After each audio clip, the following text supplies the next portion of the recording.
देखिए, बदलते डेमोग्राफी मेरे लिए, मैं असम से आया हूं, ये मेरे लिए बहुत बड़ा मुद्दा है। इसलिए मैं असम में, बंगाल में हर दिन, मेरा असम में मुस्लिम पॉपुलेशन 40% हो चुका है। 1951 में 12%। आज असम में मुस्लिम पॉपुलेशन 40%। हम जिला की जिला खो चुका है। तो मेरे लिए ये मुद्दा पॉलिटिकल नहीं है, मेरे लिए ये जीना और मरने का मुद्दा है। इसलिए मैंने उसका साथ ही हर दिन संघर्ष करता हूं।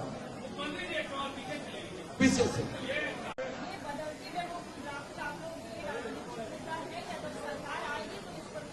देखिए, बदलते डेमोग्राफी मेरे लिए, मैं असम से आया हूं, ये मेरे लिए बहुत बड़ा मुद्दा है। इसलिए मैं असम में, बंगाल में हर दिन, मेरा असम में मुस्लिम पॉपुलेशन 40% हो चुका है। 1951 में 12%। आज असम में मुस्लिम पॉपुलेशन 40%। हम जिला की जिला खो चुका है। तो मेरे लिए ये मुद्दा पॉलिटिकल नहीं है, मेरे लिए ये जीना और मरने का मुद्दा है। इसलिए मैंने उसका साथ ही हर दिन संघर्ष करता हूं। पीछे से